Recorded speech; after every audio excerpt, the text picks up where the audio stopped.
TPCSI fans, you want to revolutionize your sports investing habits? Allow me to tell you about WagerWire. WagerWire is an app that helps you become a superior bettor by allowing you to sync all your sports books and track all your bets in one place. See your current action, your betting history, and stats. You could also sign up for sports books and collect bonus offers. Follow them at WagerWire on X, as it's the best account on the platform. Head to App Store or Play Store now and search WagerWire and download the app.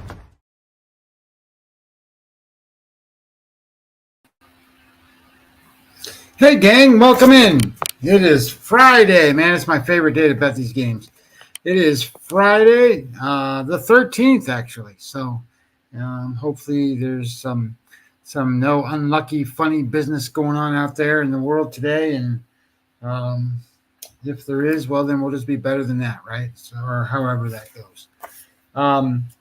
So today's show, we're going to do some baseball at the beginning, and then we'll do some college football at the end. Kind of a weird college football board, right? There's not real great matchups, but there's obviously stuff to bet on. So, it's always that way. Same way with baseball. I mean, baseball's crazy that way too. And today, Friday, you got new matchups, new teams playing each other, new series. But what was interesting, when I do my numbers, let me pull them up here for a second. The odds screen that I have didn't. I mean, there's plenty of black numbers, which means it's EV positive spots. But I didn't think they were crazy situations. There's a couple maybe. Then we'll talk about them. So as we go in here, the Phillies play the Mets. That's a big series this go around. The Yankees Red Sox is a rivalry game, but it's not really a big series.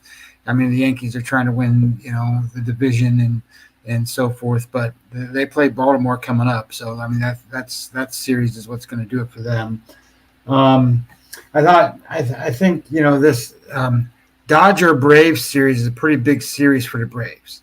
So I think as we're getting into some of these things, some of this stuff's going to kind of play out a little bit, and we'll see. I think that anytime that the Diamondbacks are playing and anytime the Padres are playing, those are big games because the Mets are trying to one of them teams isn't going to get in. So they got to figure out how all that's going to shake out, and the Braves are part of that. So we'll see how it all kind of works out. But as we're going, I got a couple of, let's see, I got 1, 2, 3, I got like 5 spots for Major League Baseball.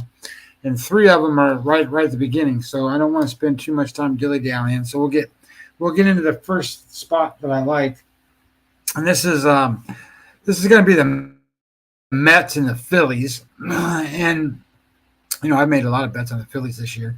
Probably not a bad thing, seeing how they win a lot. But this is another bet on the Phillies. I've got this game lined at Philadelphia minus 177. And before I got on the show, it was basically 149, 150. So I think there's some value there. And I said this the other day. If you guys can get, it's a nationwide place. It's called ProfitX. It's a sports betting exchange. If you can get into that book or that exchange, I paid 146, I think, but that was several hours ago. So anyway, point being is that.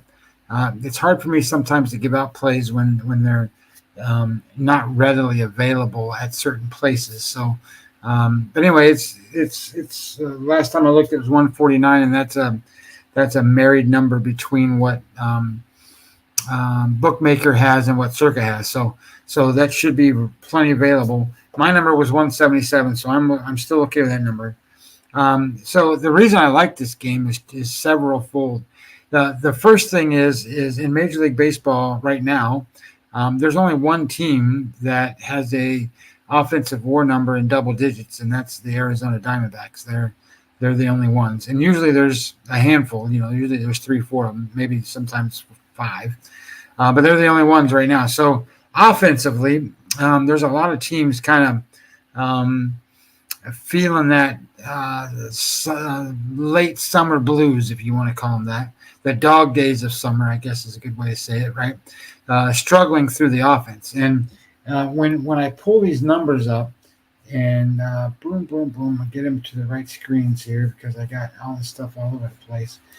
I'm looking at the Phillies ranking 3rd in offense, 5th in isolated power. They got a extended number of 6.7, all their batters in the lineup in offensive WAR. And the Mets are minus 6.4. And I thought, okay, Lindor is the one that's hitting, but he's not. It's not Lindor leading the way for the Mets. It's Iglesias. Okay, and if Iglesias is the best hitter on the Mets right now, I'm going to bet Phillies almost every time. But the other part of this is, the Phillies are scoring 6 runs a game, and the Mets are scoring 3.5. So offensively, it's not even a match right now. The Phillies are number 1. And then when you look at this from a perspective of who they're facing, they get Quintana today, and he's lefty. So you look at how the Phillies do against lefties. Well, they're the number 1 offense in baseball the last month. So I like the idea that you've got a team that's hitting, a team that is 14-6 in the last 20 games. They're 8-2 in the last 10 games. So they're playing well, and they're the number 1 offense in baseball against left-handed pitchers. And of course they're facing a left-handed pitcher today that's an above average pitcher. He's not good. He's not terrible, but he's not good. So he's very hittable. He's not a strikeout guy. So he's going to rely on where he puts the ball. So balls are in play. And when you think about the edges, when balls are put in play, it's the offense for Philadelphia. There's no question about it. So then I started looking at it from I got to pull this up this way. Quintana's made 28 starts. He's 14-14, which is pretty good for what he is. He's an average pitcher. He's a 109 SOPS plus for the season. And Nola is 19-10. So basically he wins, 2 out of every 3 times he pitches. So and what was great is you go back and you say, well, Nola is off of a game score 24. Well, holy shit, he's not a 24 pitcher. That's an outlier low. So I'm going to expect him to have a pretty good game today. And he's only faced the Mets once this year. And in the time they faced him, he threw a game score 94, like a no-hitter almost. He has pitched in the last 5 times against the Mets. Hey, Daniel Barry, hello, how you doing? Welcome in. Thanks for saying hey. Guys, if you want to make comments, I can see him, read them out. Daniel says hello. Nice to see him. He's made, in his last 5 starts against the Mets, he's thrown 35 innings, allowed 23 hits, and an earned run average of 2.83, a game score of 65. So he's an ace against the Mets. And, I think that, if you look at the 5 times that Quintana started against the Phillies, it's 24.2 innings, 29 hits, a game score of 48, and an earned run average of 4.74, all well above average. So, so far what we're seeing is an offensive mismatch where the Phillies should be dominant on offense. They hit left-handed pitching, and they're facing a left-handed pitching. And not only are they facing a left-handed pitcher, they're facing a left-handed pitcher who's not a strikeout guy, so balls are going to get hit. So all of this is adding up to, well, can the Phillies at least stop the Mets on offense? Well, the Mets offense, we said, if I go back to my offense, they rank 23rd in offense and 25th in isolated power. They're only scoring 3.5 runs a game, and Nola's off a game score 24. So, and he has a good history against this team. I would expect him to pitch pretty well tonight. And he's got average metrics, even at those numbers, 3.97 xFIP, 3.92 Sierra, and that's against a 5.34 xFIP and a 5.51 Sierra for Quintana. So I think that puts you in a mismatch on the mound. So now you got a mismatch on offense, a mismatch on the mound. It's a home game. I mean, I get it. The Mets are 15-5 in their last 20 games, and the Phillies are 14-6. Both teams are playing very well. You don't like to bet against either one. But I do think in this case, you've got a spot here where I think the Phillies are in good standing. I think the Phillies are going to do just fine. And based on everything that I'm seeing and kind of looking at, and the other part of it is Quintana, his game score for the season's a 50, right? Average. He's an average pitcher. Well, his last time out was a 72. He's not going to throw a 72. That's an outlier high. So now he needs to have an offset. So I think it all adds up to a bad start for him, or at least an average or below average start for him, and an above average start for Nola. And I think the Phillies win this game. If you don't like it at the minus 150 or 49 or 48 or whatever the number is, my first 5 number is 2.6 runs for the Phillies and 2.2 for the Mets. So you could play them in the first 5 innings to win, and that's going to reduce your number. And data-wise, it matches up to that. So that part of it looks okay. So I think some of this stuff is just a matchup spot, and it's a good spot for the Phillies. So I think that's play number 1. And then these other 2 games I'm going to talk about, one of them I think we'll talk about first. We'll talk about Kansas City and Pittsburgh. I think there's value. This is totally value, nothing more. So when your numbers come up and they tell you, hey, the wrong team's favored, you're going to end up with value, right? So my numbers come up and they said, hey, there's no way the Pirates should be the favorites today. And the number before I got on here was minus 107 for the Pirates, minus 103 for the Royals, but it was minus 110, minus 112, something like that for the Pirates over the Royals. And I get it. It's because, they got Ortiz on the mound, and and Marsh is really the big deal. The betting market doesn't like Marsh. And we'll talk about that in a second. But my number is Royals minus 130. Okay. The Royals are, let me pull this up this way so you can kind of get a gist of what I'm talking about. The Royals here are a 87 win team, winning percentage 538. And they're playing the Pittsburgh Pirates, a 73.5 win team. That's 14 wins different. And it's a 452 winning percentage, which is 80 points. So when you get the home field edge a little bit, you're going to get a little bump there, 20 cents or whatever the number is. So that makes it go up some, but that doesn't even things out. So for Pittsburgh to actually be a favorite, they need a dominant pitching edge. And if you go and look at what the WAR number is for both of these pitchers, the first thing I'll tell you is we'll pull them up and give them to you exact so that I don't misspeak. But projection streamer, here we go. So let's get the Pittsburgh Pirates pitcher, because I think that's where everything comes into.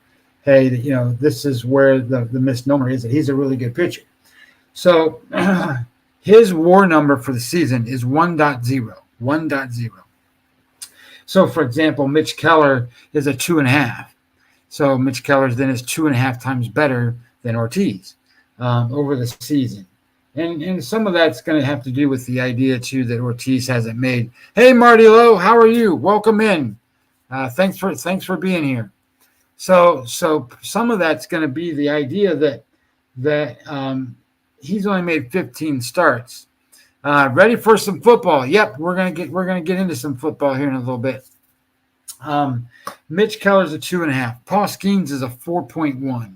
So you can see where these guys are. And then Luis Ortiz is a 1.0. All right, so think about that. He's a 1.0. So for him, for the Pirates to really make headway in this line, being the team that's not as good as the Royals, this pitcher needs to be dominantly better. Well, 1.0 is not dominantly better. And if I switch this over to Marsh for the Royals, Kansas City, and Marsh is a 1.3.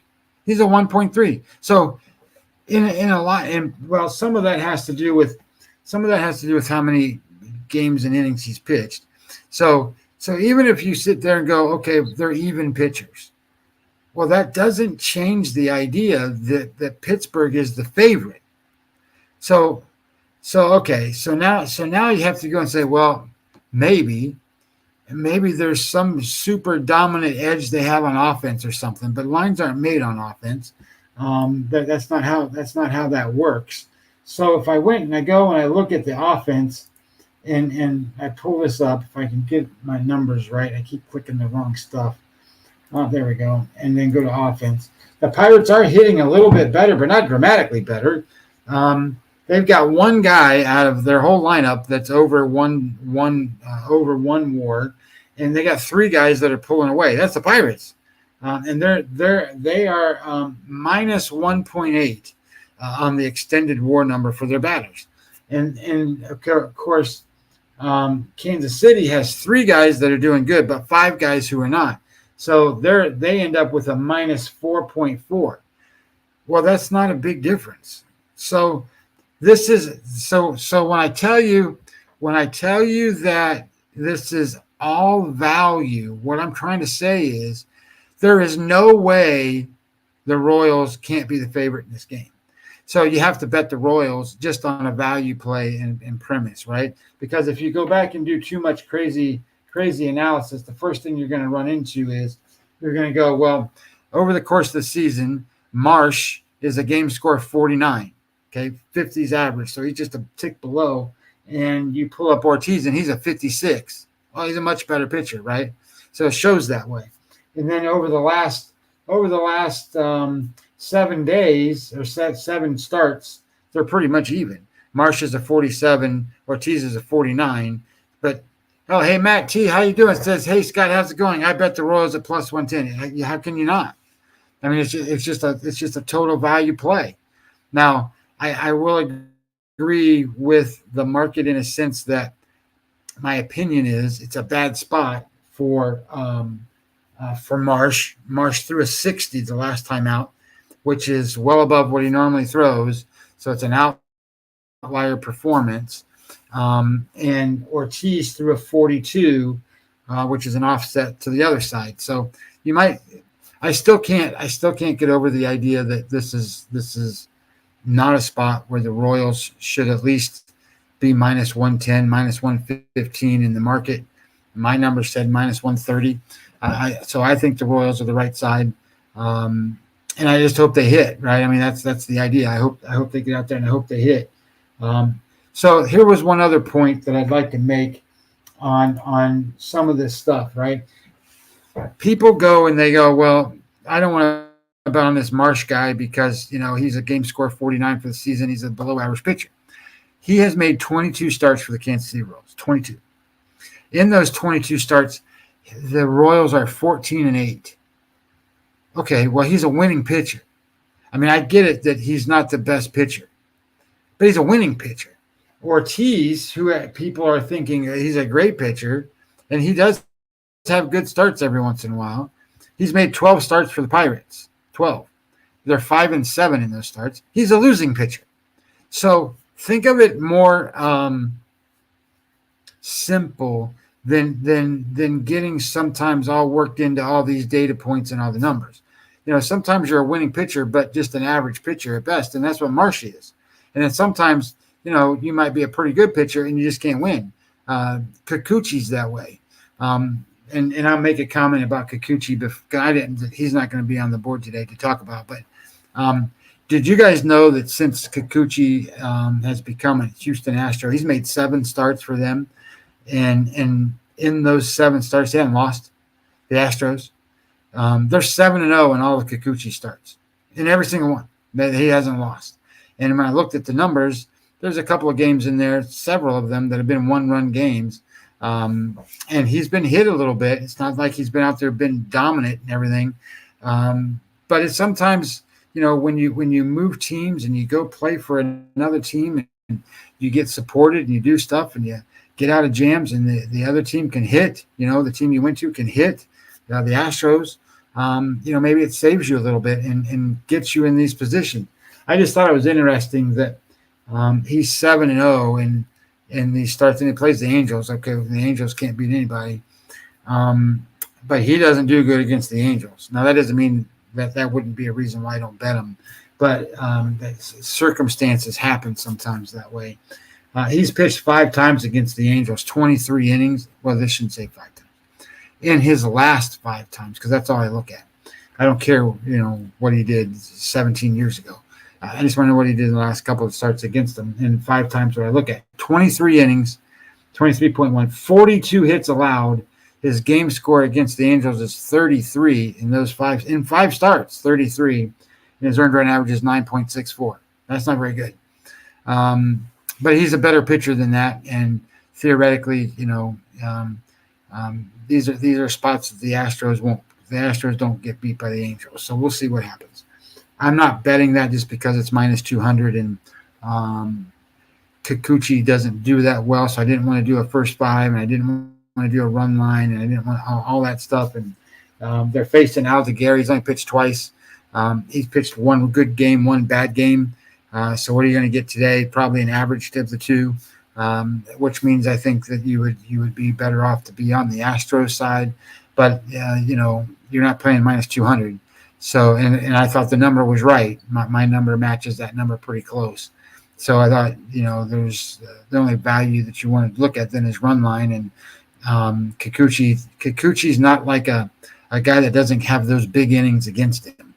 He can give up 2, 3, 4, 5 runs in 1 inning, and then all of a sudden all hell breaks loose, and you're sitting there going, how is my team then going to have to cover 2 or whatever to get the run line and where I'm down 3 runs?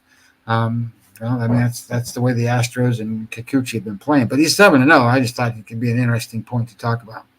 All right, so this other game that I wanted to talk about is a good spot. It goes at 6:45. So I got a second here. This is the Washington Nationals, and they play the Miami Marlins. And I'm going to tell you to take the Nationals. The number on the game. Where's the Nationals game? It's minus 132. My number was minus 155. So I think you got good value here. Now, there's 2 things in play here. One. The Nationals have a left-handed pitcher who's actually pretty good. Hers is his name, J.D. Hers, and I've been pretty impressed with what Cabrera's been doing for Miami. So it's a pretty good pitching matchup, to be honest. But what the difference though is you've got anytime you got a left-handed pitcher pitching against the Marlins, you got to sit there and go, let me at least look at it. The Marlins are 11 wins and 42 losses against left-handed pitches. And to be honest, I think that people know that. So they just stack up their left-handed pitchers against them now. For example, the Baltimore Orioles are facing, a lefty who's going to go today. Well, here's another spot. Like Oakland, they only faced left-handed pitchers 33 times. And the Marlins now 52 times. So most of the time it's in the 30s and 40s, not in the 50s. And I think that's the reason is because the Marlins just don't win against left-handed pitchers. And Hers has pitched against the Marlins earlier this year, and he threw a game score 84. His best game he had. Now, that was way, way back, one of his first or second starts. But what I liked about it was Hers, in his last 28 days, he's an SOPS plus 28. So if you're controlling the opponent's offense, 72% better than an average pitcher, and that offense and that team is 11-41 against left-handed pitchers, I'm in. I don't even need to see a whole lot to I don't even need to see a whole lot more other than that to actually sit there and go, well, my numbers say that there's value there, so it kind of all adds up. But I'm looking at that. But Cabrera's game score SOPS plus 79 in his last 28 starts, so he's been pretty good, 21% better than an average pitcher. But where I found sort of a flaw in the game, I don't know what it is. Some of these guys have issues, and what I mean by that is some of these guys, when they pitch at night, the ball's can be seen better by the batters based on the lights than during the day, or vice versa. Or some of these guys aren't very good at home, but they are on the road, or vice versa. And that's where Cabrera is. Cabrera is a 142 on the road. So he's 42% worse than an average pitcher away from home. And hers is an 86 at home, so he's 14% better than average pitcher. But most of those guys, when you look at the Nationals pitchers, they don't do good at home. They do better on the road. And here's a guy that does good. So I liked those things. All of that stuff kind of added up well for me. And then when I looked at the offense, they're about even. So, the Washington offense is 11th. Miami's is 13th. I think there's not much difference there. They got young guys playing all over the place. So this is one of those games that we talked about 3 weeks ago where it's hard to make these bets because nobody cares who wins. And I don't mean that like it's a preseason game or a spring training game. I mean that in a sense that if Washington wins, great, good for them. If Miami wins, great, good for them. Miami might be looking at these games going, man, we don't want to be the worst record in the National League, so we got to stay ahead of Colorado. Maybe they're looking at it that way. So there's no incentive to these guys aren't, playing for their jobs. I think the manager for the Marlins is out anyway. So none of this is going to matter. So that's where it becomes difficult to bet. But it's still a spot where you'd have a definite edge on the mound, and it's a home team that isn't getting enough value for who they're playing, and I think you can ride some of that and take the Nationals and win your wager. So two other spots here, and then we'll get into some football. So that we said in the beginning of the show that, some of these series were important, and the Braves have an important series against the Dodgers. Now, having said that, there's a major, major difference between the Braves and the Dodgers.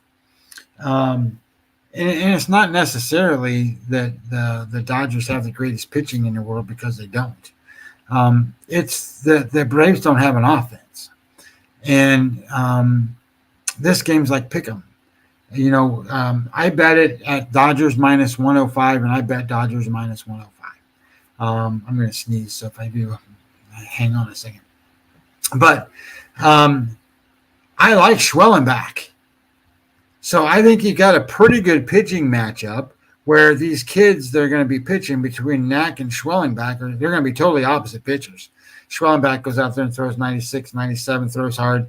Knack goes out and throws, 92, 93, but puts the ball where it needs to be, has good breaking ball, and so forth. Knack's only pitched once in the last little bit here, and he's pitched twice, say, in the last, 40 days or so. So I went and used and looked at numbers I don't normally do, which is to try to give me a better perception of who Knack is. I know he's a good pitcher, but you got to figure out how good of a pitcher he is, because he's going to face a good pitcher today. So if I go back and pull this up, for the season, he's went and made, I think, 9 starts, 8 starts, all kind of spot starts. He also has gone through and kind of filled in that role where, have an opener and go 4 innings, 5 innings, the bulk guy. He's done a little bit of that too.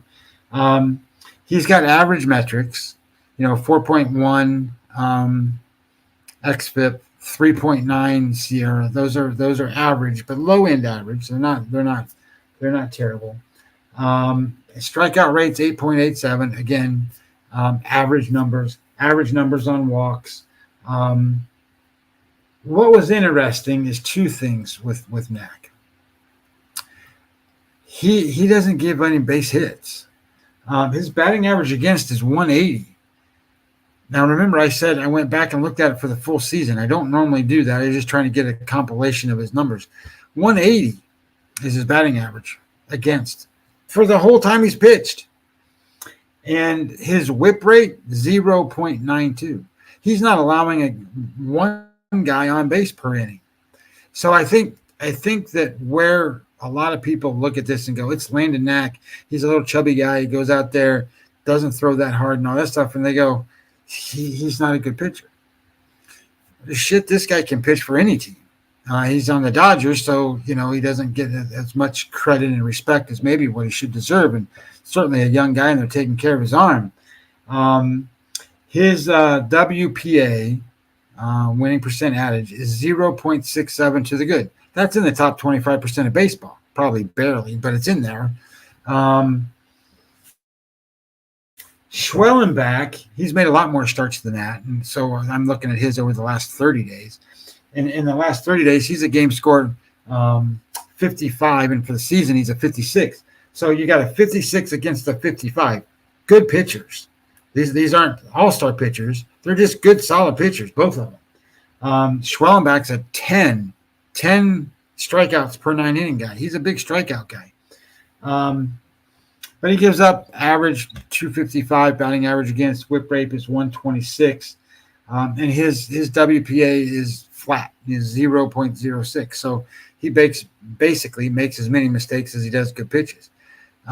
So where the difference in this game is when you go and you say offensively, the Atlanta Braves, they're scoring, they're ranked 24th in offense, 21st in isolated power.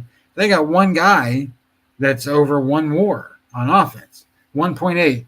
And then they have four guys that are 1 point that or more. They have a negative 8.1 offensive WAR string out from all their batters. That's not very good.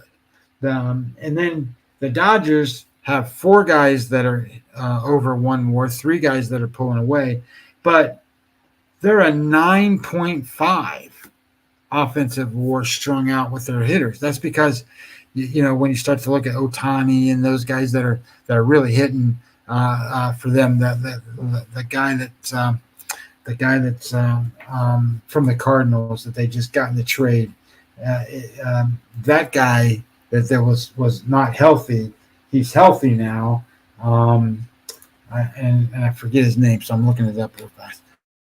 I think he's the guy that when you start to think about what's Tommy Edman. Tommy Edman's going crazy. So he's hitting, Ohtani's hitting, Betts is hitting, and you sit there and you go, the Braves don't hit. And because the Braves don't hit, how do you go and back them? You can't, especially against a team that does hit, because that's the problem. When you have a team that is doing well against a team that isn't, and I'm going to pull up the Braves for a second. Jorge Soler is 1.1 offensive WAR, and then you have Murphy, Ozuna, Arcia, and Urshela all below, and you have Arcia and Urshela minus 2.8, minus 3.5. Those guys are killing them. So certainly they have a handful of guys in there that could go either way because they're not a plus WAR guy or a minus WAR guy. So they got a handful of those.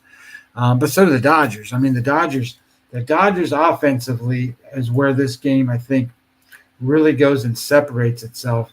So Edman, 5.2 offensive WAR. Wait, remember, Soler was leading the other team at 1.1. And this guy's got 5.2. That's 5 times as many already. And then you got Ohtani at 3.5, Muncy 3.4, Betts at 3.1. It's like it's just a relentless order. So when you think about what the Dodgers can do, and if this kid can pitch halfway decent against a bad Braves lineup, I think you got to take the Dodgers. I don't think there's any way you can't. And I think you got a great line. I mean, it's a pick 'em. So the Dodgers in my power ranks are the number one team in baseball, and then the Phillies, and then the American League teams.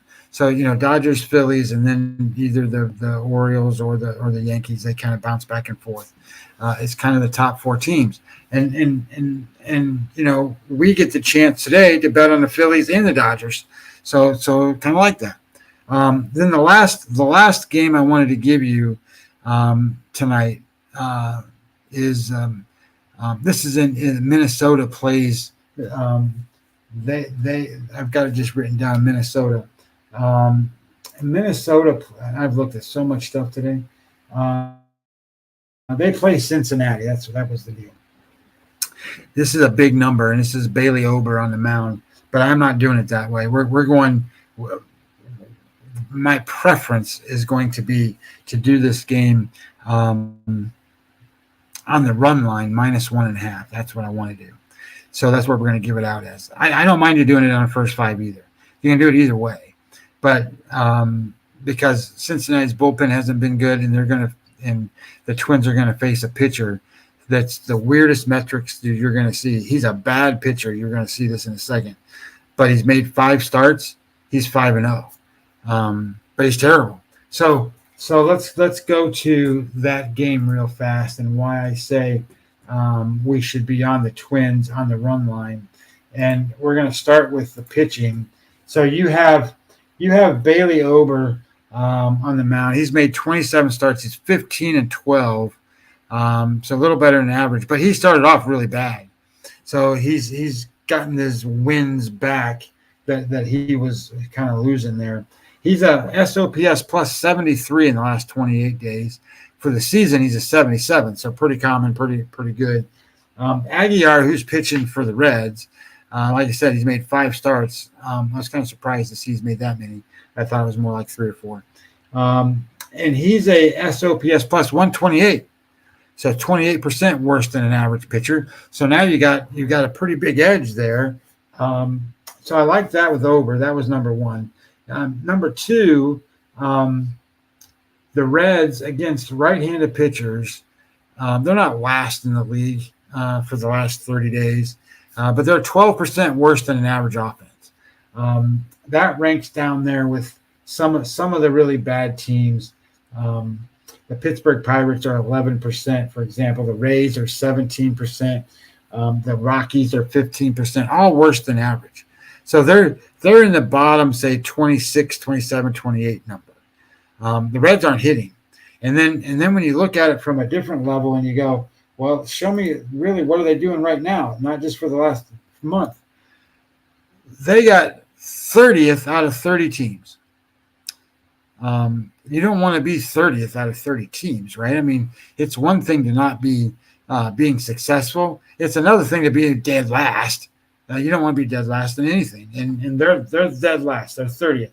They've scored 13 runs in the last 7 games. They're averaging 1.9 runs a game. They can't score runs and they can't hit. They have 0 guys that are over the 1 WAR offensive number we're looking for. 0. And they have 8 guys that are over -1 WAR or more. This is bad. I mean, they're -16 offensive WAR when you string out all their guys. So you have a good pitcher in Bailey Ober against an offense that's doing absolutely nothing. So that tells me that offense is going to stay doing nothing probably today. And you have a pitcher on the other side who we said was 28% worse than an average offense. And if you break it down and look at it just a little bit deeper, Cincinnati, where'd you go? There you are. He is a 6.10 xFIP and a 5.80 Sierra number. That's the worst of all 30 pitchers today. So theoretically, he's going to give up pitching-wise, predicted-wise, over the next couple of starts. He's going to be one of the worst pitchers in baseball. He has a home run rate of 2.11, so he gives up 2 home runs a game. He only strikes out 4 guys a game, so balls in play all over the place for the Twins. And he's got an average walk rate, but it's still high, 3.38. You don't want to. So he puts guys on. They get base hits to get on. What was interesting is his WPA is minus, but it's not minus as much as I thought it would be. I thought it would be pretty high. It's 0.17. So I think that probably is why some of his wins have been accredited to him, because he's not a good pitcher, but he puts the ball sometimes.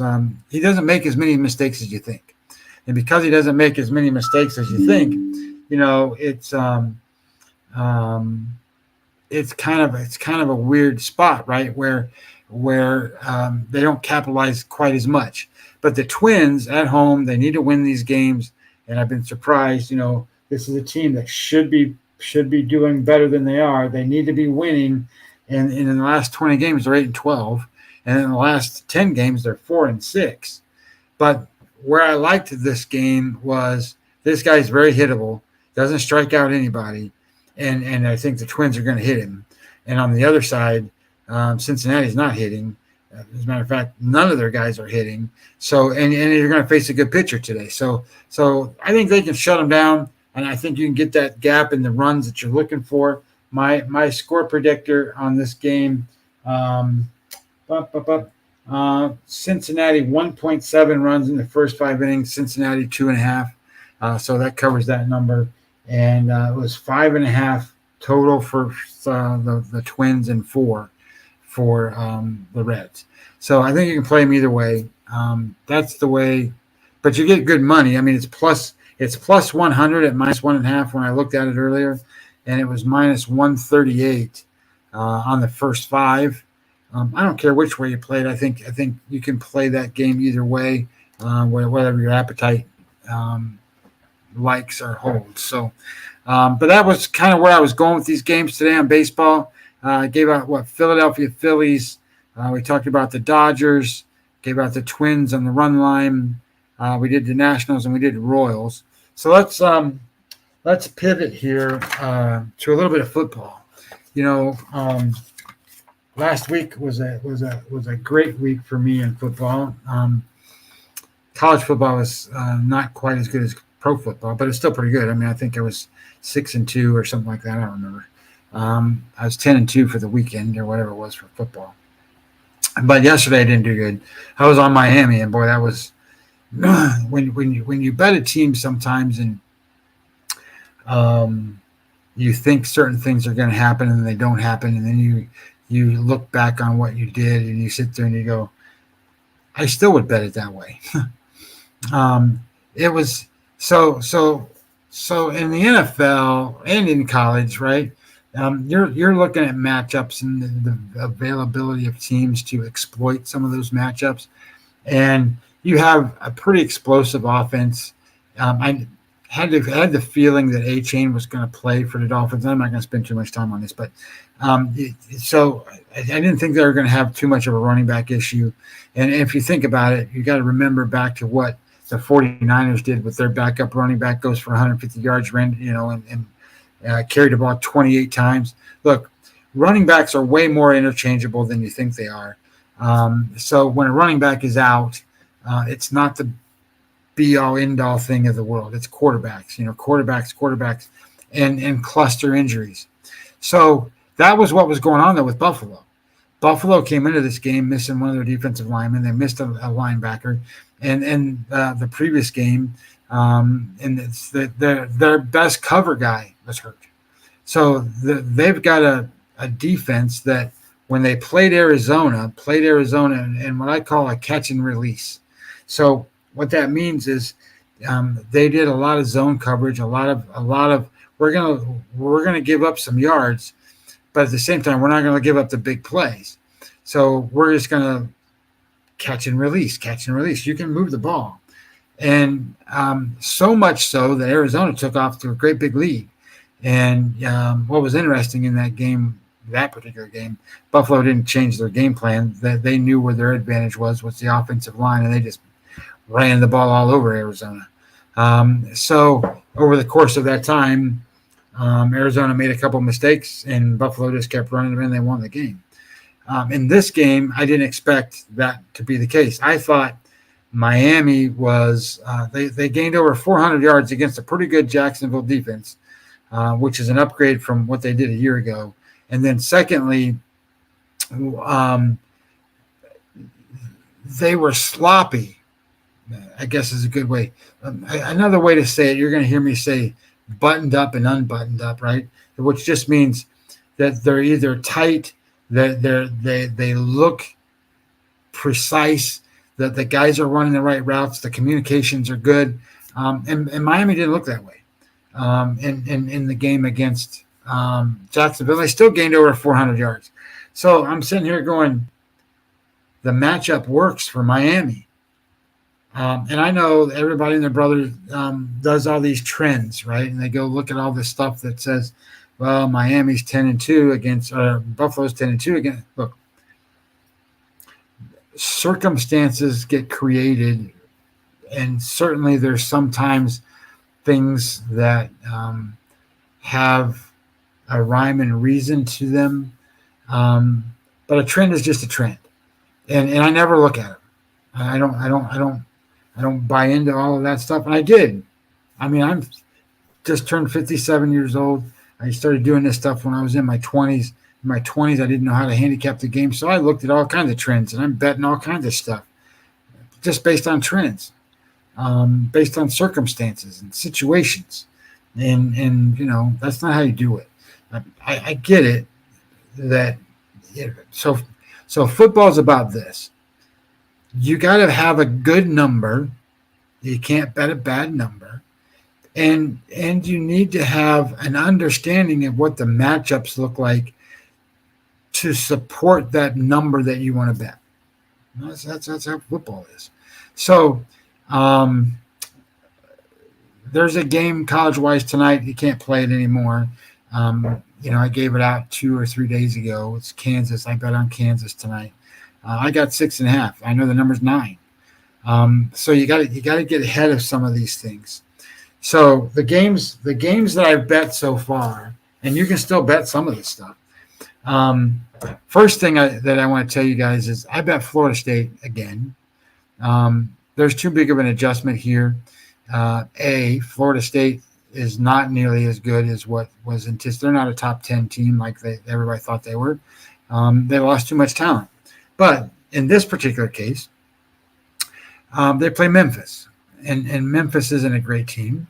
And if I look at where I don't have it set up that way, so let me pull it up a different way, and I can get you sort of a different kind of a number on what I think Memphis is compared to,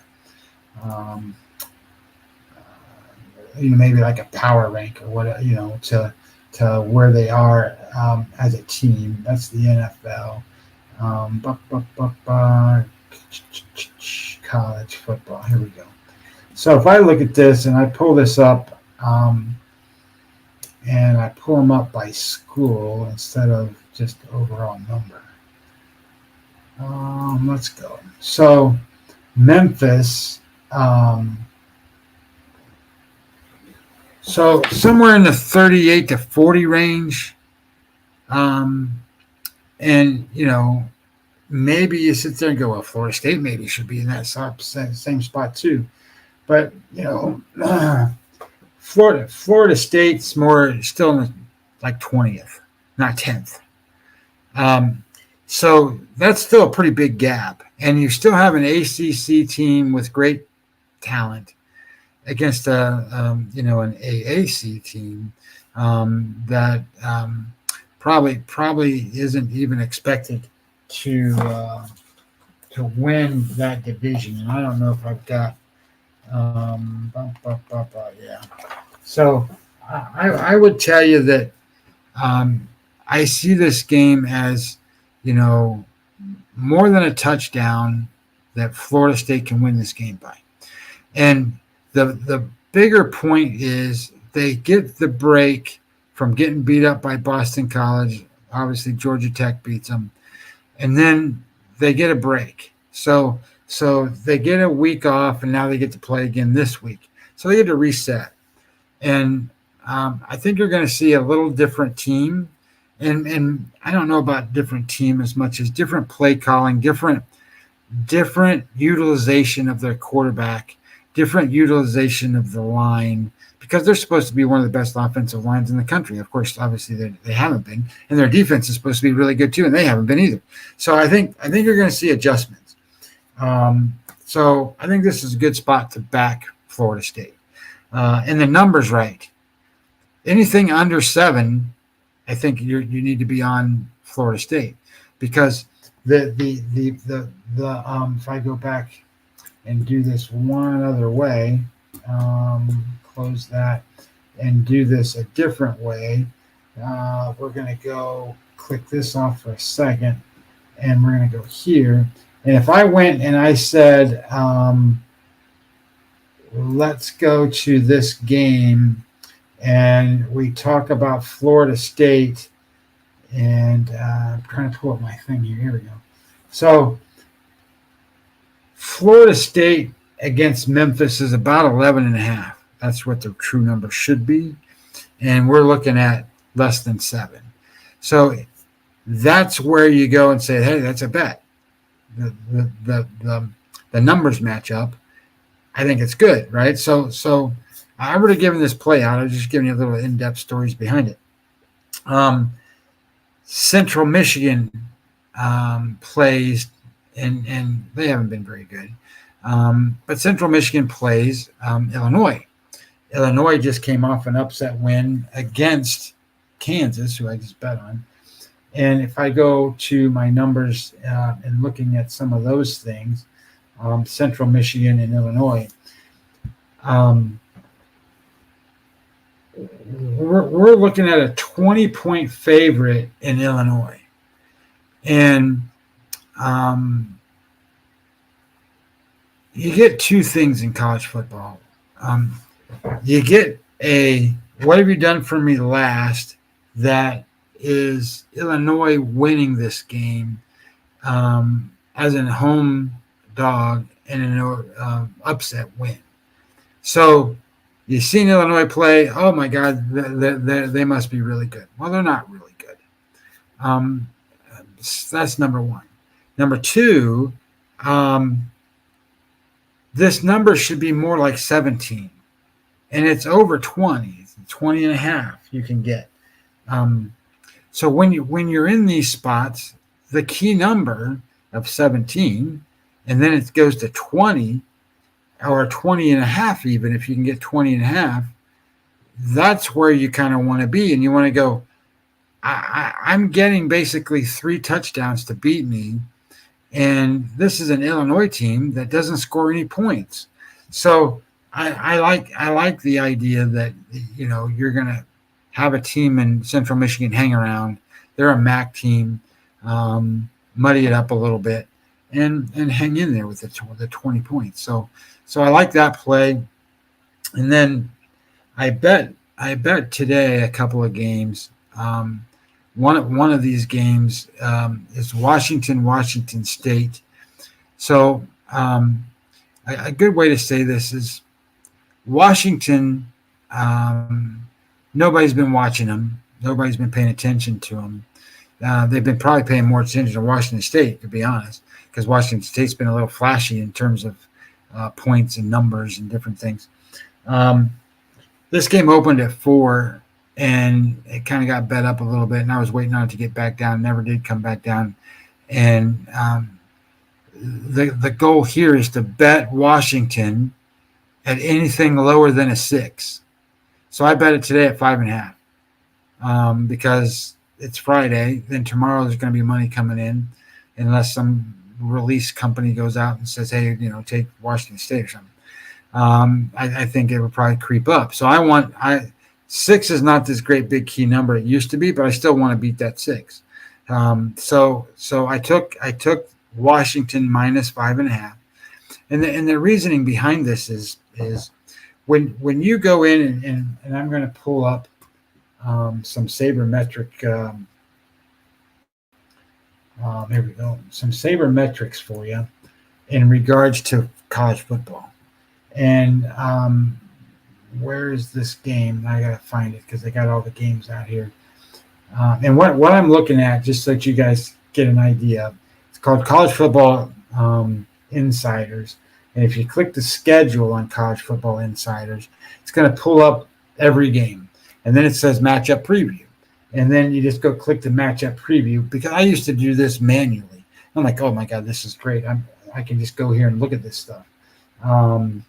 And I'm looking for Washington State, and buying time while I'm looking for. There it is. So click the matchup preview. And what it's going to show you is EPA numbers, success rates, echo rates. And let me get to a point where I can explain a little bit of some of this stuff so that this makes sense. So EPA, you're going to hear me say that all season long. So let's talk about it. EPA, I'm just going to read it off so that you hear it verbatim, right? So it is extra points added. And I explained it a certain way a couple times. It says a per play efficiency stat that translates yards to points in context. And context is an important part of that. It's analogous to weighted on base average in baseball. How often did you improve your situation, and how much did you improve it by? A high EPA means a team is more explosive. So EPA. So you have 2nd and 7, and you gain 3 yards. So now you have 3rd and 4. Let's do it this way. 2nd and 7, and you gain 4 yards. So now you have 3rd and 3. And then on 3rd and 3, you gain 4 more yards, so you got a first down. So the way EPA works is you move the ball successfully towards the goal line. So you're going to get credit for a positive play. That second 4-yard carry, though, or 4-yard gain, did several things. Sure, it moved it towards the goal line, but it also got you a first down so that you're stronger. So when it basically says that it's in context, you get a higher credit for that 4-yard gain than you did the first one. And the reason is it's because it's more important. It was 3rd and 4 or 3rd and 3, and you got 4 yards. So you got a first down. So, that's and now you have a new set of downs to go gain more points. So EPA, you gain. And then just like WPA we talk about in baseball, you get this column over here of all this good EPA stuff you're generating on offense. While your defense is on the other side trying to generate a whole bunch of negative EPA, moving you back away from the goal line or stopping you from getting a first down. So it creates all this negative EPA. Then you subtract the two, and then you get an EPA margin. And then that's kind of how you get a rank. How is your margin, based off the gains and minuses on the field that you're getting. So EPA margin is net expected points added. So offense, defense, good measures of the team's overall efficiencies compared to your opponents, right? So that's what you're doing. How efficient are you versus how efficient is your other team? How efficient is your offense? And you can now then take your offense and compare it to the opponent's defense and vice versa. And you can even look at it from a perspective of, how do I run the ball EPA-wise and throw the ball, and how does that match up to the opponent's defense, offense, EPA through the air or running the ball? So it's pretty cool. So success rate, binary measure of whether a team stayed on schedule, right? So it's a team gets credit for a success. It's a measure of efficiency. We just talked about that, right? If you gain 3 or 4 yards when you're supposed to only gain 2, that's a success rate. If you got a first down, that's a success rate, right? So success rate. And then points per drive, that's a pretty common thing. Only count field goals and touchdowns. How much did the team score per drive, right? So you have 7 drives. You scored 49 points. You're gaining 7 points per drive, right? So that's kind of how that works. Field position. Now, this is one of the things that's super important. Probably more so in the NFL than it is in college football. But field position, for every 10 yards of field position, it's almost worth 3 points in the NFL. It almost is. Not quite that much, but I'm talking about like field position via special teams, punts, kickoffs, pinning the opponents deep. If you make a punt and it's a bad punt and it goes out of bounds at the 40-yard line instead of at the 20-yard line, in the NFL, they're going to score. They only have to go, 15 or 20 yards, and they're at the 40-yard line, and they're kicking 57-yard field goals and making them. So my point is, pay attention to field position, especially in the NFL. RROE, okay? RROE, that's a measure I don't really look at too much, but it's on this. So I wanted to, if it comes up and you wanted to see it, it's a measure of style. It's rush rate over expected. How often do you run relative to what an average team does, given the down and distance and yard line? It gives you the information on how a team prefers to move the ball. So if RROE, right, which is rush rate over expected, is low, they're a throwing team. If it's high, then they're going to run the ball more often than not. So it kind of gives you an idea of how they work. And then here's you're going to hear this a lot. You're going to hear echo rate. So it's named after a Navy fullback. Echo is an alternative measure of game control to time possession. The ratio is the number of quality possessions you earn relative to how many you allow, whereas the rate of often you get a good quality possession. So, in other words, do you control the ball, and while you're controlling the ball, are you doing good things? So it's not just about time of possession, because you can do that there. It's more about quality possessions as opposed to time of possession. So echo rate's an important thing, because if you're controlling the ball and have high echo rate, the reality becomes the other team can't get it because you're efficient and you're moving the ball and you're doing the things you need to do. Third downs are bad. How often do you avoid third down? So there's first down percentage and all this stuff. So then there's a measure of extended drives are good. So how often do you face third and fourth down, and do you complete these gains? So when you look at the data that's projected on these screens that you see at Football Outsiders, those are the definitions. And one of the things that I think that you need to look at, so for example, shows up right away when you look at Washington State's offense against Washington's defense, RROE, right? Rush rate over expected. They rank 103rd. It means they don't run. They're not running the ball. They're throwing the ball. It's only 8%. So they're a throwing team. And then when you look at the EPA defense for Washington, they rank 4th in football, in college football. 4th. That's pretty good. So when you get a matchup like that, ideally you look at how does this offense do and what does this offense like to do? What does this defense do? What does it like to do? Well, it's pretty good against the pass, and apparently that's all Washington State can do is pass. They're 67th against the run, and Washington's defense is 46th against the run. So they should be able to stop them against the run. Looks like they match up for passing pretty well. Early downs is good, and Washington State doesn't convert on third and fourth down. They rank 89th. There's 133 teams, so when you rank 89th, that's not very good. And 31st or 40th is where Washington's defense is. So they should be able to get off the field.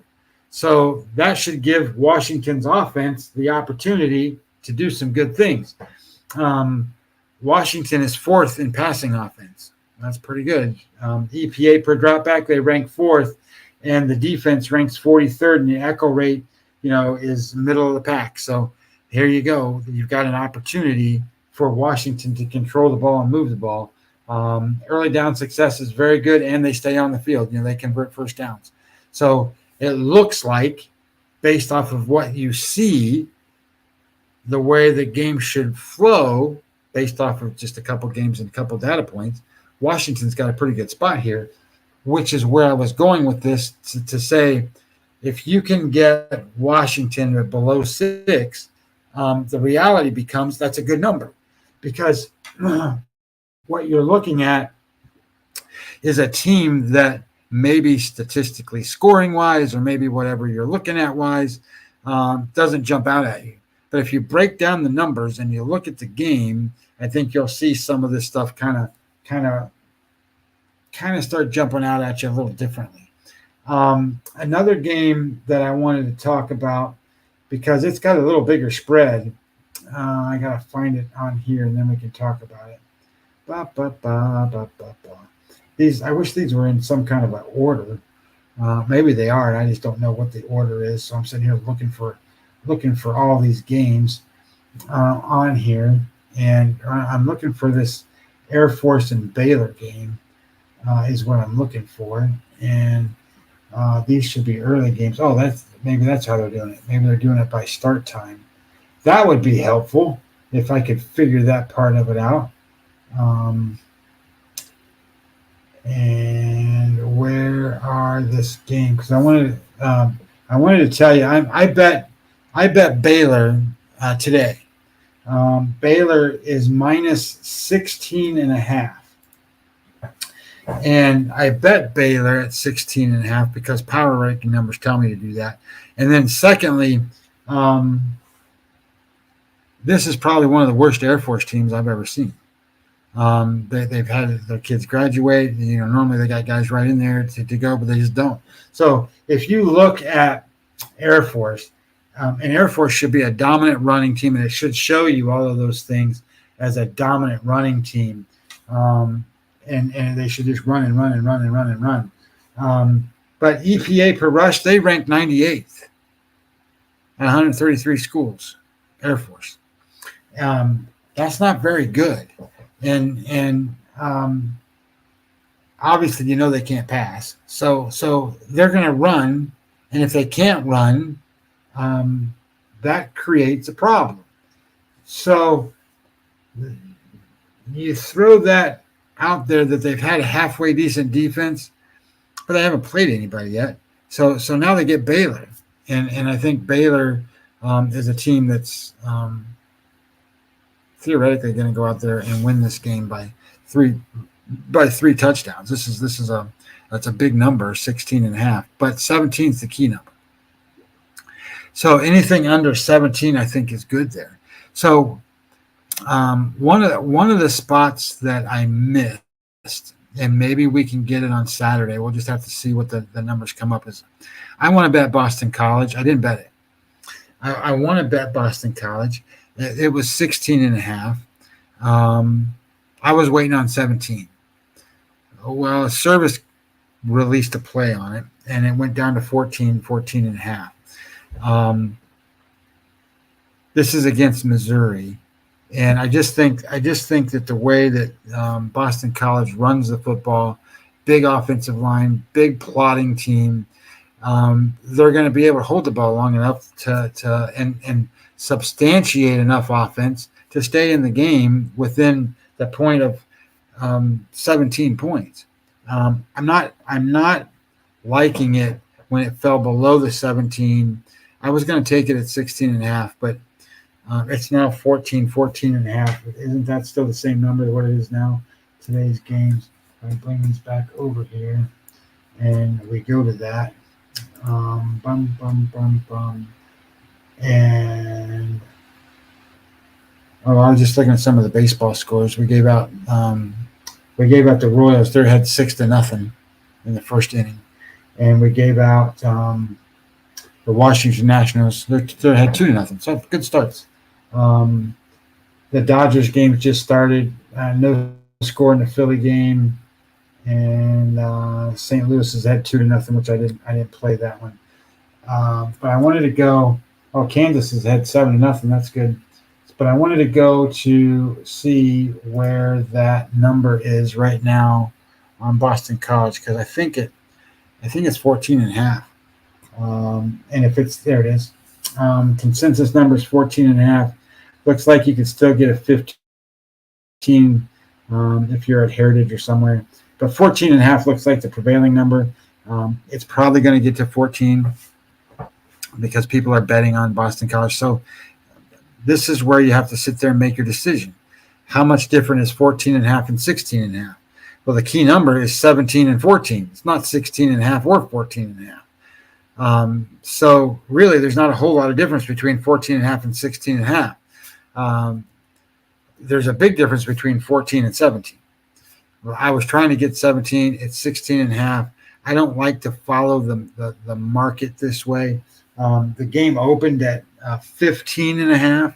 So I'm just going to leave it alone. I'm not going to go anywhere with this unless I can get it, unless it comes up somehow, some way to the number I'm looking for.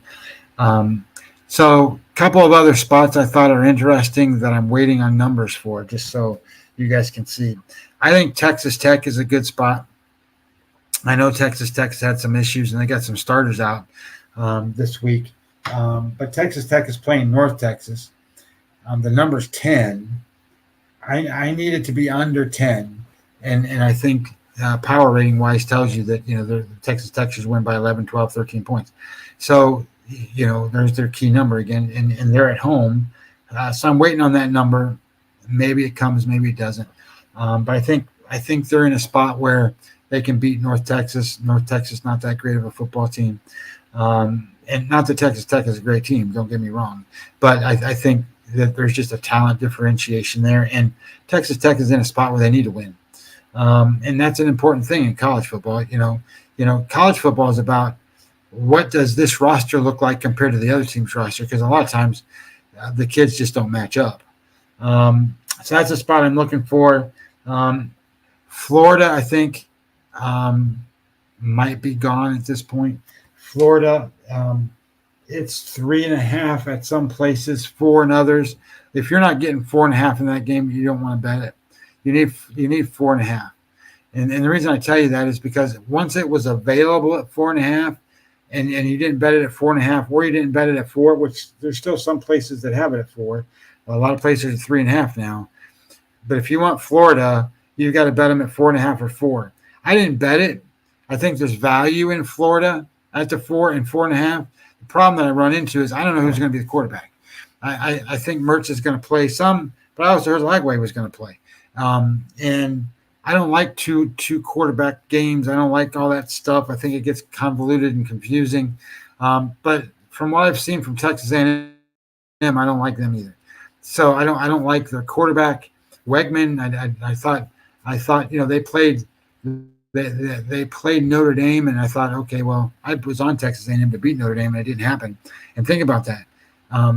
Notre Dame is open to, I think, 15.5 point favorites over Purdue. It's down to 8.5. So what does that say about Texas A&M? It says a lot. They couldn't beat that team. That says a lot. So, this is a team that got beat by Georgia Tech. And then not Georgia Tech, they got beat. That's Florida State. But I mean, they are not the team that everybody thought they were. And the quarterback, Riley Leonard, is not who they thought. Now, I will say this: you want to play this in a contrarian way. So that game with Notre Dame is getting out of hand. So the game is now down to 7.5. Notre Dame's favorite over Purdue. Purdue's not any good, guys. So here's what I'll say.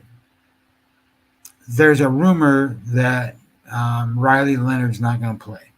And I don't know that I don't think it's been released to the public yet. Maybe it has. Maybe somebody can tell me in the comments if it has. I don't think it has. But he's possibly not going to play. And as soon as that happens, this number is going to go below 7, and that's when you bet Notre Dame. You bet Notre Dame -6.5, -6, whatever you can get. And that's how you play that game. You can't bet it now. When you could have had it at 15, 15.5, 12.5 at the beginning of Tuesday, it's all the way down to 7.5. You don't bet it now. So So you decide on what the number is to come back the other side. And the reason I think you wait is because if Riley Leonard's not in the game, they're going to run the ball as much as they can. They got kids that can play.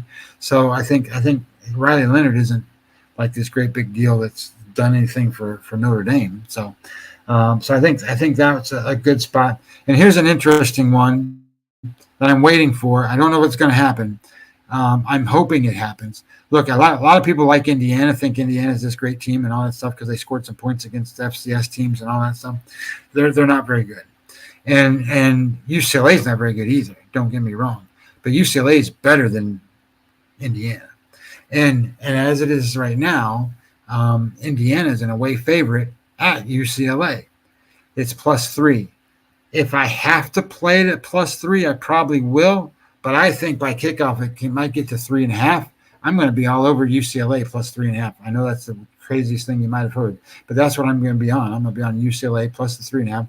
Numbers tell me that's the right thing to do. Indiana has to travel all the way out there, beat up on teams that they should beat up on. UCLA's played, Hawaii and didn't look good, and their coach doesn't look good and all that stuff. So we'll see what happens. But I think that's the right side in that spot. So I'm looking for that one. And, I thought there was another one. I'm very conflicted on this, and I'm probably going to go here too. Where's this? What's the number in this game? There we are. It's at 6, so we're getting there. So LSU plays South Carolina. South Carolina just beat Kentucky up. And LSU hasn't looked good. They weren't able to run the ball well against Norfolk State. I don't think you're going to have. I think you're having some overreactions. Is what I'm basically getting at.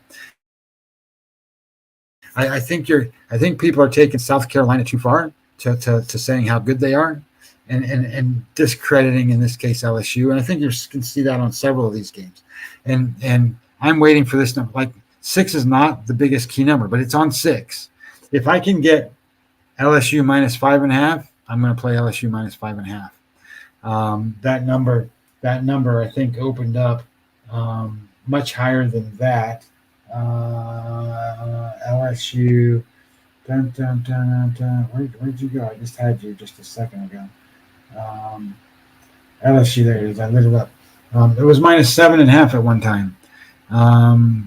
Over a touchdown, and now it's under a touchdown, and possibly get under 6. So if it gets under 6, I think we're good that way too. So I like that spot. So those are just some insights and some ideas that I'm looking for. I've only made 5 college football bets. I only made 2 NFL bets so far. Miami, which lost yesterday, buttheads, and I bet Dallas this week. And I'll give you kind of an idea. I think that game, you have 2 teams. Dallas looked really good as an underdog against Cleveland, beat them up, just beat them up. And you couldn't have looked any better than what New Orleans did against Carolina. But you have 2 different quality of opponents there. Obviously, Carolina is one of the worst teams in football, if not the worst team in football. And Cleveland is potentially a playoff kind of team. So I think Dallas's win is way better.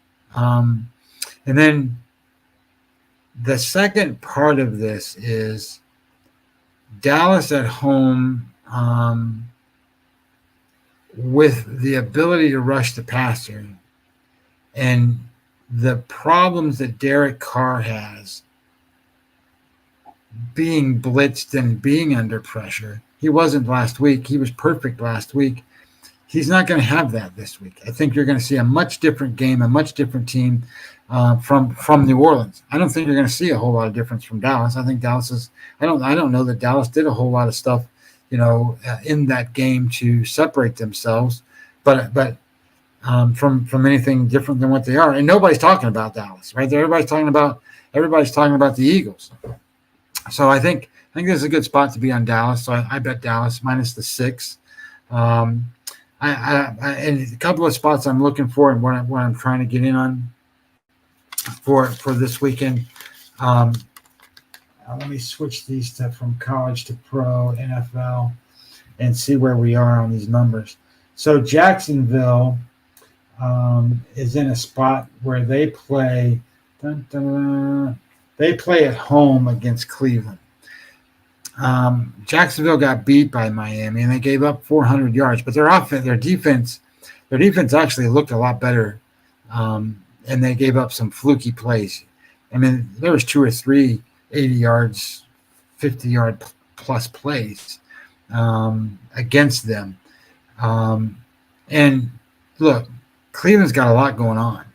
They got offensive line problems, injuries to the offensive line.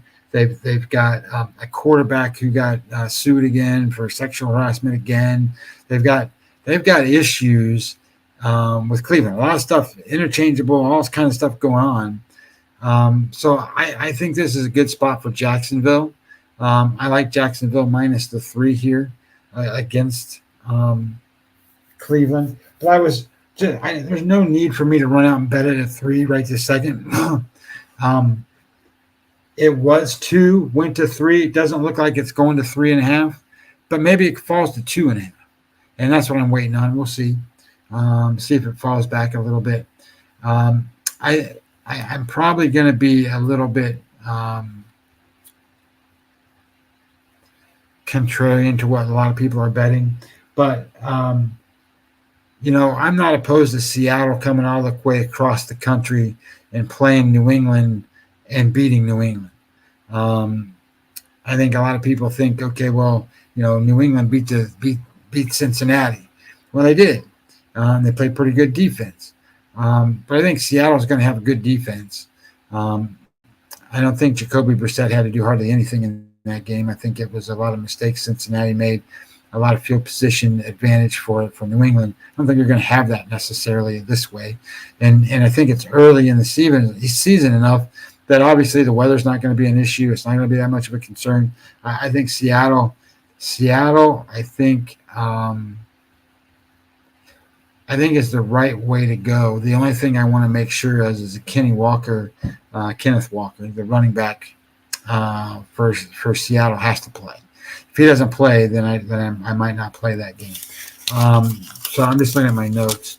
Another spot that I thought that most people probably won't play that I really like, one of my favorite plays actually. The Rams opened as a favorite against away favorite against Arizona. Now Arizona's -1. Kind of hoping there's a little buyback there. I'm going to play Arizona. Arizona. Well, you watch the Rams play Detroit, and the Rams have a couple of issues. Obviously, they couldn't stop the run. Well, what did Arizona do to Buffalo? They ran the ball. They ran on Buffalo. So I think they have the ability then to run on the Rams. So on the other side of that, the difference though is Buffalo had an offensive line. Buffalo had running game that they were able to pound Arizona. The Rams might have 4 offensive linemen out of this game. The matchup's not the same. So when you think about what the Rams did against Detroit, they played over their head outrageously over their head. So they're going to come down a little bit from that spot. And I think it's a tough spot for them in this spot, not only because of the injuries, not only because they're banged up, but, when you go and you try to win that game against Detroit, I just don't think the Rams are going to be able to stop the heavy personnel running attack that Arizona has, and I don't think the Rams are going to be able to move the ball against Arizona like people think they are, because their offensive line is in shambles. Puka Nacua is not going to play. And here's another one I think is sort of contrarian that looks like to me based on numbers. I haven't bet it yet. I'm waiting on some of these other things to see what happens, but people are wanting to bet on the Denver Broncos, and they're talking about, it's being in Denver and it's a mile high and it's Pittsburgh coming in and they didn't score any touchdowns. And look, man,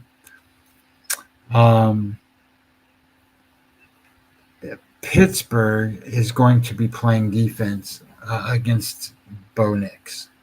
Seattle got no Bo Nix the first time. Pittsburgh's defense is more pressure-packed, more has the ability to put pressure on the quarterback, more ability to disguise what they're doing in the back than what Seattle can. They're a better defense than what Seattle is. And Bo Nix was the worst passing quarterback in the league the last game, his first game, worst one. And he gets a tougher defense he has to deal with this time. So then you got Denver's defense and Pittsburgh's offense. It didn't look great for Pittsburgh, but I think just don't turn the ball over, and you're going to get your points enough. Even if you got to go kick 6 field goals again, Denver's not going to score very many points. So I'm all in on Pittsburgh, and the number was -3, and now it's -2.5. So I like the Pittsburgh Steelers in this matchup too. So I'll probably be on that one. I haven't bet it yet, but I'm getting ready to. Now that I see the number's 2.5. So anyway, guys, we got 350 people on the show tonight. That's great. That's a great number. You guys are doing great. Thanks for joining the show. If when I get up tomorrow and I start doing the numbers and looking at them and I can find matchups that are, I don't like to come on and talk about one game. It's kind of a waste of time. But if I can find enough games to talk about tomorrow in baseball, we'll do that. If some of these numbers come in, maybe we'll do a 10:30 in the morning show if you guys want to do that. I don't know who will be available at 10:30 in the morning or if you're watching stuff, but maybe we'll do that. If not, then we'll just let it go and let the games happen. And we'll use these as kind of the idea of where we're going with these bets.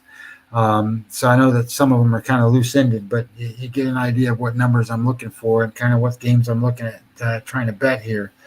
So hopefully Marty Lowe looking for the football information, that some of that stuff was helpful. As we move it along, hopefully we have a good night tonight. Again, do the big favors like I always ask. Follow me on Twitter. And it's not because I'm looking for counts. I don't care about the counts. We want retweets and we want actions.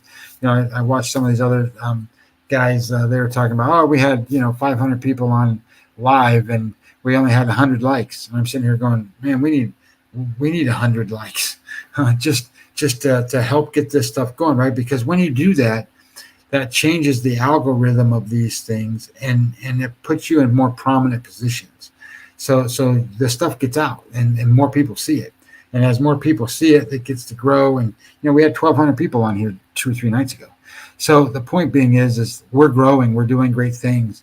And as things go, we can sit here and get more advertisers to come on and be a part of it. And we can utilize that for all kinds of fun stuff. So anyway, do those things. If you want to be a subscriber to me, you can go to my website, mlb-daily.com. There's a little button at the top. You just click the button. It says sign up. It's $100 for a whole year. So if you want to do that, go do that. Otherwise, guys, I will see you either Saturday or Sunday, depending upon how the numbers roll out and what the games look like and whether there's enough to talk about. We're going to start doing Monday shows. So I think I'm going to start doing Monday shows because I want to talk about lines and movements and early actions and things like that because football's coming, man. So, and then we're going to start talking about baseball playoffs and all kinds of fun stuff. So we're just getting rolling. So anyway, guys, have a great night. Let's make some money and hopefully make some wins. Talk to you later.